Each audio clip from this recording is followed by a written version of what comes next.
Hey you guys, I'm Jenny. This is Tomes of Terror. This is my horror book review show. So today we are going to be talking about this book right here, The Cabin at the End of the World by Paul Tremblay. Now, those of you who have been watching my book review videos will note that that one was not on my 2021 TBR because I just kept seeing it recommended everywhere, so I just decided on a whim that I was going to pick it up. Now, this is actually not the first Paul Tremblay novel that I have read. About a year and a half ago, I read A Head Full of Ghosts, which I liked very, very much, also on a lot of people's recommendation. Actually, for this show, probably before the year is out, I will probably reread it and do a review on that one as well. But this was the, Cabin at the End of the World was the second one that came up the most, and I really wanted to read it, and it's not very long. It's under 300 pages, so I thought, what the hell? So I went ahead and ordered it. Now, this book, I'm going to say right here, and, I say this on most of them, because some books I kind of spoil them, some of them not so much. This one, I feel like I'm going to have to spoil it, because it's really, really hard to talk about this book if you can't spoil it. That said, this is one of those books that I think your experience reading it will be a lot better if you have no idea what's going on or, what's happening or what kind of book it is even. Because that's kind of how I approached it. Because the thing about it is that the description of this book that's on the back and that's on Goodreads and stuff, very, very vague.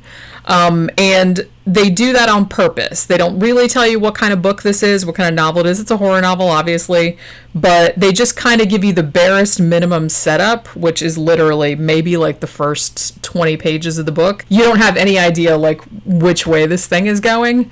So if you want to read this book, I would recommend not watching this video because I'm going to spoil it because there's just no other way around it. You can't talk about the book without spoiling it. But if you want to read it, definitely don't watch this video because you need to come at it not knowing what's going to happen, because I think that it's much more tense that way, because I just came to it having no idea what it was about. And just the tension just builds up and builds up because you're just like, what the fuck is going on here? You know what I mean? Now, this book, it's set only over a couple of days, like 2-3 days, something like that. And it's set all in one location. It is essentially, it's kind of like a home invasion type story, but not exactly. You know what I mean? Like with a twist. So like I said, from here on out, I'm going to talk about what this book is about. So if you don't want to know anything about it, which I would recommend, then turn off the video, go read the book. Like I said, it's under 300 pages. It only took me probably maybe 4 or 5 hours to read it, and then come back and we can discuss it because there's a lot to discuss. This book is pretty fucked up. It's kind of fucked up. I will say that. Now, I read some of the other reviews of it on Goodreads. The reviews of this are like wildly all over the place. Some of them were like, 5 stars, this was the most messed up and thing, and it was awesome and everything. And then some people were like 1 stars, they were so disappointed. I will say too, and like I said, spoilers, last warning. If you don't like, I'm going to tell you right now, if you don't like ambiguous endings, if you don't like books that don't explain a lot of shit, that leave a lot of shit open-ended, then this will probably really piss you off, because this big time leaves kind of the central conceit of the book, which I'll get to in a bit, unanswered and unexplained. I liked that, and I liked, because it kind of tied in with the whole, kind of thematic thrust of the book. But if you need shit tied up and you need an ending and you want everything kind of sorted out and explained, then this is not the book for you, because this does not do that. What's the setup of this book? Did I mention that it came out in 2018? It came out in 2018. So the setup of this book is there is a couple, Andrew and Eric, and they have a daughter, their adopted daughter, Gwen. I believe she's 7. And it's kind of coming up on her birthday, so she's going to be 8 years old. And they have gone on vacation to this very, very remote cabin. I think it's up, I don't remember where it's at. It's like Oregon or Washington State or something like that, or near the Canadian border. It doesn't really matter. So it's this cabin, and it's, just in the middle of nowhere. There's no cell phone service. There's really no road to it. There's like a dirt road, and it's really long, and it's like 4 or 5 miles to the main road. Nobody else around, super quiet. So they wanted this cabin specifically for this purpose because they just wanted to get away from things and unplug, from the world for a little while. The cabin does have a TV, which is significant, but other than that, nothing. There's no cell phone service or anything like that. So at the very beginning of the book, Gwen, the little girl, she's a very precocious, she's a really intelligent child, because some of the stuff is kind of from her perspective. The perspective of this shifts around a lot, throughout all the characters. I didn't mind that, because I kind of liked, the insight, for each character or whatever. But, just keep in mind that it hops around from character to character. There aren't that many characters, so it's not confusing or anything like that. So Gwen is basically, her dads are kind of hanging out on the pool deck or, reading or whatever, laying out in the sun. And Gwen is kind of just playing in the front yard. She's catching grasshoppers, and she's, putting them in a little jar and naming them and, saying what, this one's bigger than this one. And she's trying to figure out what they eat. She's studying them and everything. She's very scientific. So while she's doing that, this really big burly dude kind of comes shambling up the wall. Not shambling. That implies that it's nefarious, which, okay, I'll get to that in a little bit. But so this dude kind of approaches her, and obviously she's very wary because, stranger danger. But he seems super nice, even though he's this big gigantic man. But he seems very nice. He says his name is Leonard, and he kind of sits down in the grass with her, and he's just kind of talking to her, and they're catching grasshoppers together, and she's like, oh, maybe this dude's all right, you know what I mean? And this opening scene, even though it's literally just a little girl in a yard catching grasshoppers, and then this dude wanders up this driveway, because like I said, it's a long driveway, it's a long way from the main road, and she, Gwen didn't hear a car, she didn't see anybody else, and this dude just kind of wanders up and starts talking to her, is really, really good. It's really tense, because you have no idea, what this dude's motives are. You don't know what his end game is. He seems nice, but a lot of fucking serial killers and kidnappers and shit like that seem nice too. So it's just the whole time when they're having this conversation about the grasshoppers, and he's asking her about herself and, asking her about her dads and all this other kind of stuff. And she's kind of saying stuff about school, and he's really nice, but it's also really sinister, because you don't know why he's there. You don't know where he came from. So it's just this really good. So I will say, just in the first few pages, I was completely sucked in, because I'm oh shit, man, what's going on here? So basically they talk for a little while, and then he says something a little strange, and I'm kind of paraphrasing because I don't want to read word for word from the book. But he basically says something like, I need to talk to your dads. They're not going to want to let me in, but they have to. Nothing that's going to happen is your fault. He tells her that. And he says, we need your help to save the world.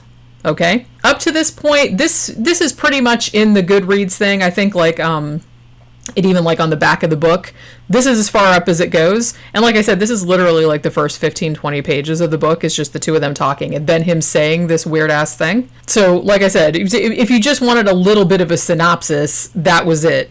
And from now on, like I said, I'm just going to spoil the shit out of it. So again, I know I said the last time was final warning, but this is the final warning. Okay?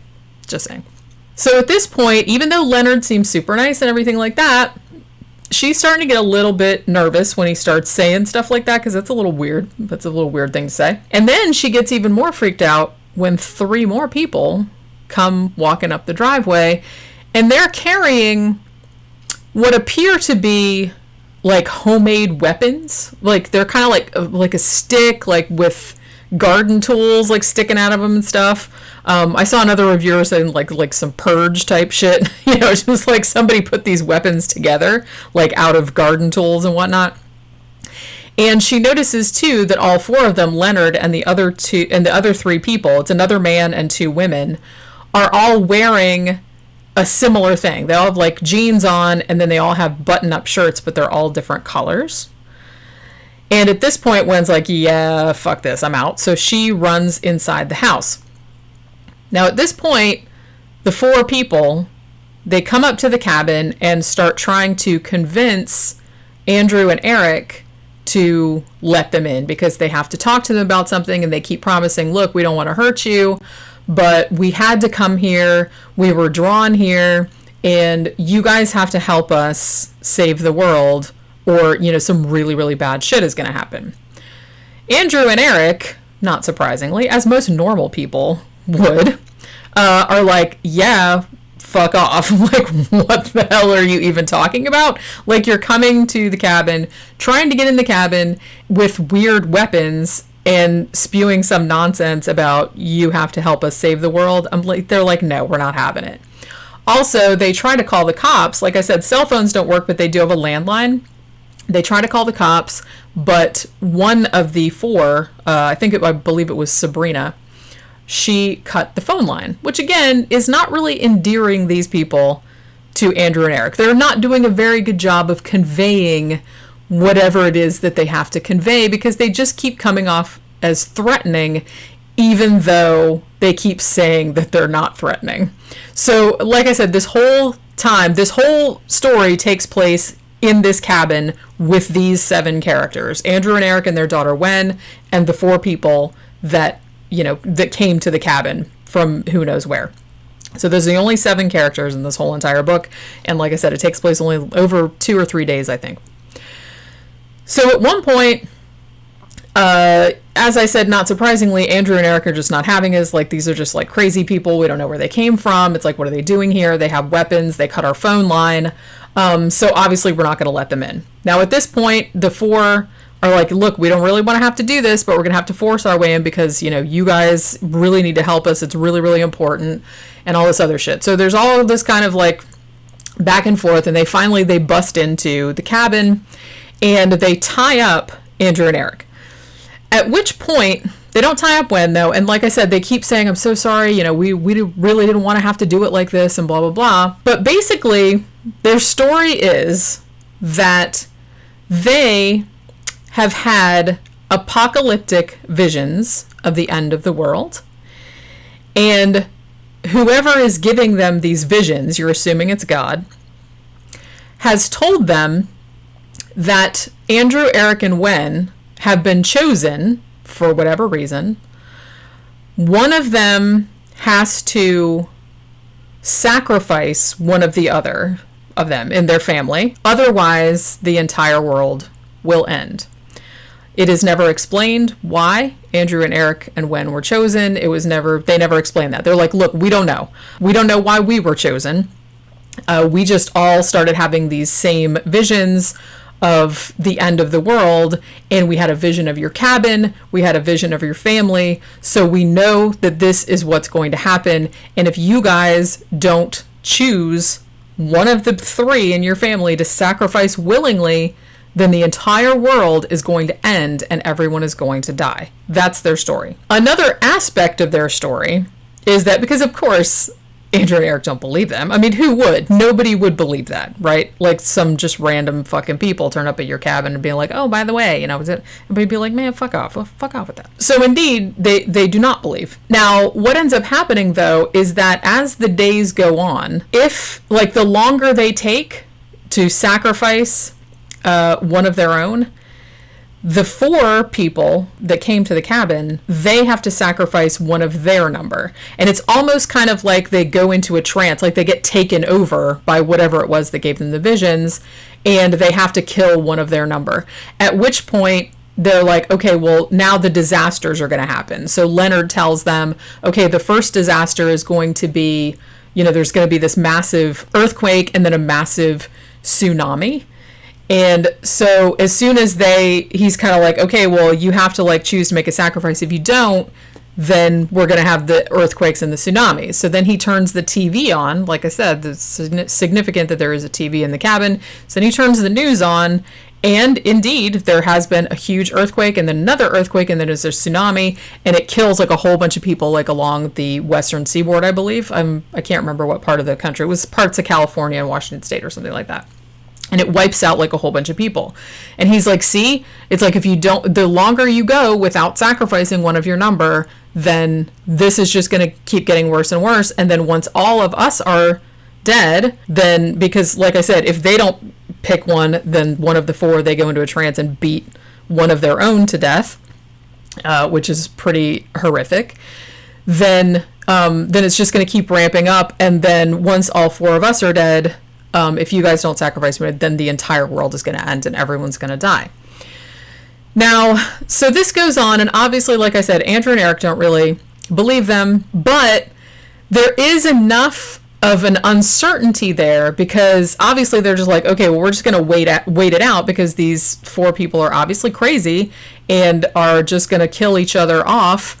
So, you know, let's just wait them out, then they'll all be dead, and then we can get the fuck out of here. Because they don't, I mean, the four people, they fucked up their car, so they couldn't leave. And they have a car, but they didn't save, like, they hid the keys and all this other kind of shit. And they can't call for help because the landline's been cut. So it goes on, like, over the days where, you know, like I said, I think it's only 2 or 3 days, where they keep killing one of their own, like one of the four people. And then he'll turn on the TV and he's like, oh, look, a whole bunch of planes fell out of the sky. That's, you know, the sky falling or whatever. And so it's really interesting that some shit that happened, and it's funny because the two dads, Andrew and Eric, I think it's Andrew is real a rationalist. He's like an atheist, and so he has an explanation for every single thing. He's like, dude, it's like all you have to do is like turn on the news at any time, like cable news at any time, and there's going to be some fucking disaster on there. He's like, you know, yeah, it's earthquake and tsunami, that shit happens. And it's like, then the next one was like a bird flu, and he's like, that's been going on for months and months. It's like, you know, and maybe they even knew about it beforehand, and so they put that into their narrative. Whereas Eric, the other one, he's kind of a Catholic. He's not super fundamentalist about it or anything like that, but he is a believer, so he's almost kind of like believing this shit, you know what I mean? He's like, but that all this can't be a coincidence and all this other kind of stuff. So as it goes on, it's really interesting, because it's almost like there's no way to know if you were wrong or not, because if for some reason, like Andrew, Eric, and Gwen, they did believe these people, and they were like, okay, well, we'll sacrifice one of our number, and they do it, then the world would just go on. So you don't know if the world would have ended if they didn't do that. You know what I'm saying? And as I said, in this book, you do not find out. They don't tell you. So as the shit goes on, like I said, the four people who, spoiler alert, I guess, are supposed to represent the four horsemen of the apocalypse. That's why they all have different colored shirts on. It's, it's kind of goes along with, the pale horse and all the other kind of stuff. So they all have different, like one has a white shirt, one has a kind of pearl, like off-white shirt, one has like a, whatever the colors were that represented it. But they're supposed to be the four horsemen of the apocalypse. So basically, 3 of them are dead because obviously Andrew and Eric refused to sacrifice them to anybody. So there's all kind of tussling and stuff like that. And then there was a really, really horrible moment. Andrew, I think is it Eric or Andrew? I can't believe, but I can't remember. But like one of them actually is able to get out of his restraints. He runs out to the SUV that they drove there, and he is able to get his gun out. So he brings the gun back into the thing. It's like they, have this big tussle over it. During the tussle, and this is really upsetting, you guys. During the tussle, Gwen gets shot in the face and killed accidentally while they're struggling over the gun. Now, it's really, really interesting how this is put across in the story, because it's almost kind of like it's a big deal and you see like a lot of the aftermath, but it's really interesting that it's not, they don't make this huge over dramatic. I mean, it happens just like that, like in the blink of an eye, and then the reactions that they have to it, because everyone's in shock and they're like freaking out, and it's very, very realistic. So I will say that this part, this was like super upsetting, because really Gwen and her 2 dads, I mean, the characterization in this is so good that when it happens, you're just kind of like, you just feel like you've been fucking smacked in the mouth, you know what I mean? Because it's like this little girl, and you thought something, you thought they were going to get away, or you thought something, and then that happens, and it's just kind of like it's not out of the blue, but it's just like really, it's like a punch in the gut, particularly because you've spent so much time with these characters and you've really like started to like them. So Gwen gets killed, but because she was killed accidentally, the rules say that it has to be a willing sacrifice. No one meant to sacrifice her. It just happened accidentally when they were struggling over the gun. So her death doesn't count, which means that maybe if what all the stuff that the Four Horsemen are saying is true, then Andrew and Eric, one of them will have to kill the other one willingly, or one will have to kill himself willingly. Now, once Gwen is dead, and then all of the other, the Four Horsemen are dead except for one, and then finally she is just kind of like, okay, well, I don't like this. I don't like the way this is going. If this is God that gave me these visions and drew me here, and is going to end the world because I don't like it. That's fucked up. And so she says that she's going to lead Andrew and Eric to where they hid the keys to their vehicle. And it's like, you guys, I don't know what's going to happen. I don't know if the world's going to end. So you guys just try to go, just get out of here. So that's pretty much where it ends. Well, she takes them, she shows them the keys, then she kills herself. So Andrew and Eric are left with their dead daughter, and they're kind of discussing, well, it's like, I could kill you and then I could kill myself, or it's like, the one says, like, well, I could kill myself, and then they have this whole thing about it. But then finally they decide, you know what, we're just going to go. We're just going to see what happens. So the fact that they didn't sacrifice themselves and now all of the Four Horsemen are dead, you don't ever find out whether the world ended or not, or whether those people were completely full of shit and were just four crazy people who happened to meet on a random message board, and which is how they got together. They got on a message board and they were like, hey, I'm having these weird apocalyptic visions. Anybody else? And then, and then that happens, and they all got kind of drawn to certain areas. So I really, really like the whole like ambiguity about, is the world going to end?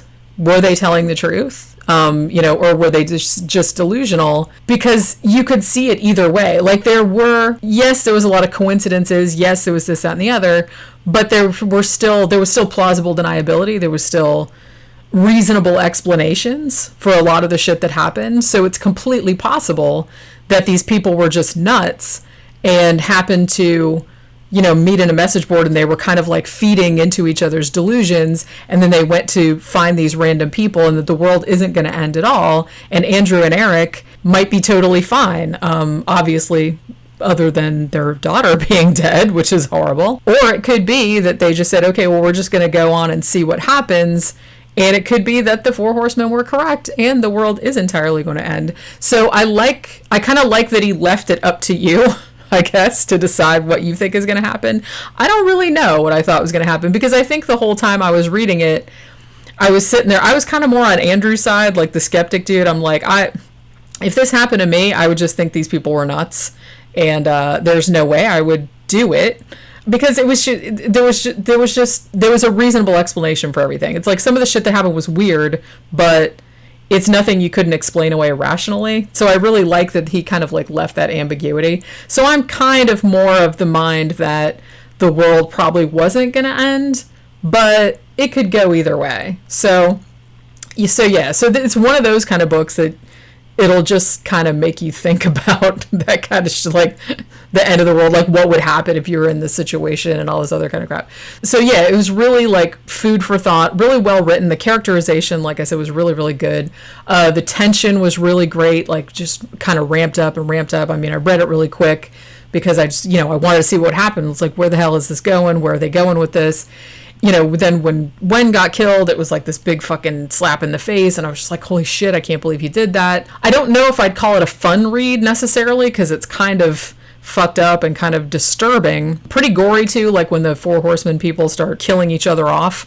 They do it like in a really horrible, like bludgeoning kind of way with their weird tools or whatever. So it's like there's a lot of gore in it, a lot of fucked up shit in it. I don't know, I just found it like really, really compelling. I thought it was really, really good, even though it was like nothing like I was imagining. You know what I mean? It was kind of like Home Invasion meets Revelation, the Book of Revelation. It was kind of that type of thing, which is weird, but I was into it.